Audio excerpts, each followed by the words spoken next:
Mga boss, basahin natin to. May mga bagay na hindi ko kayang pakialaman. Pangulong Marcos nilinaw na handang magpatawad sa mga Duterte pero may hangganan. So inamin niya mga boss na may kasalanan ang mga Duterte sa kanya. Parang baliktad na yata. Parang Duterte pa ang nagkasala sa Marcos or Marcos administration or kay PBBM mga boss. Parang sinabi niyang makakapagpatawad siya sa mga Duterte pero may hangganan lang daw.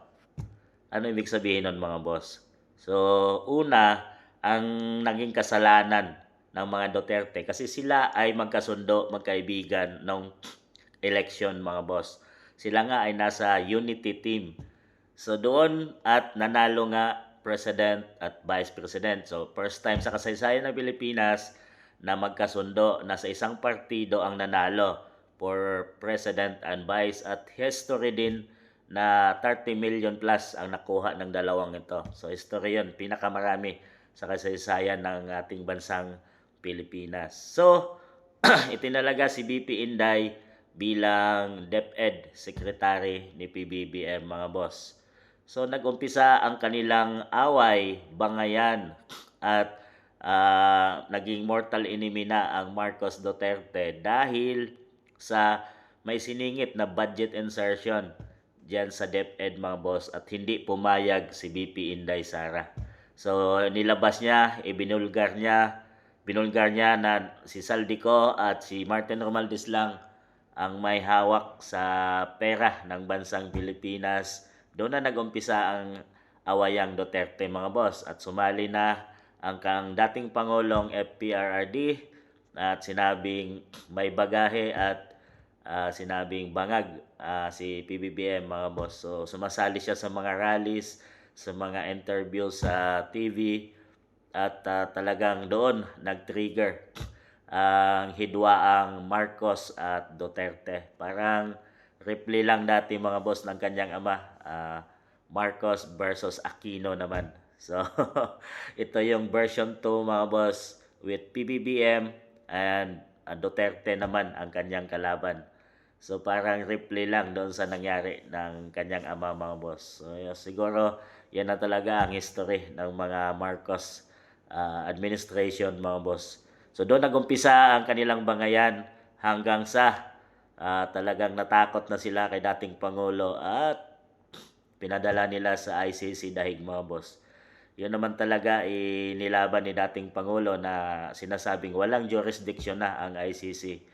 Pero nagawa nila ng paraan at itinapon nila sa dahig para doon litisin mga boss. So ang sinasabing ni PBBM na may hangganan ang kanyang kakayahan ay di niya daw maibalik sa Pilipinas ang kanilang ama na kung saan doon ay nililitis ngayon pero magpapatawad siya.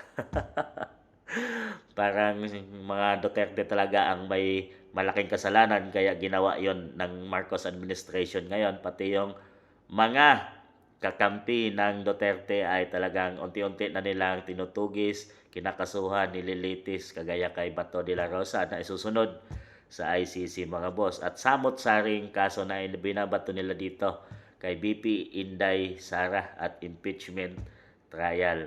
Pero sa tingin ko din ay kahit humingi ng tawad kung dumating man ang sinasabing reckoning time ni BP Inday Sara ang paghuhukom, sinabi niya kung bumaliktad ang mundo mga boss at siya naman ang maging presidente sa 2028 ay sigurado akong hindi rin mapapatawad ng Duterte ang ginawa nilang pinakamasakit at history na sa kasaysayan ng mundo ang ipadala ang dating Pangulo sa ICC dahil mga boss. Yun talaga nasaktan sila masyado doon. Sa tingin ko yung ibang makasalanan na ginawa ng Marcos, ang samot-saring kaso ay mapapatawad pa ni BP Inday pero ang kanilang ama na siyang haligi ng kanilang tahanan na inilayo sa kanila ay payag naman sila noon mga boss noon na litisin dito sa bansa.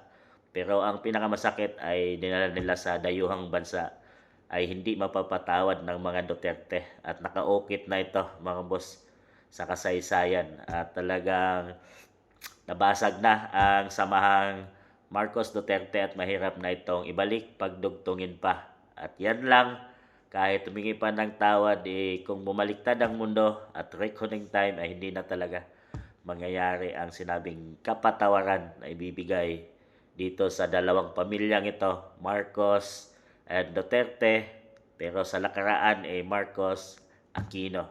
So ano mo tingin nyo mga boss?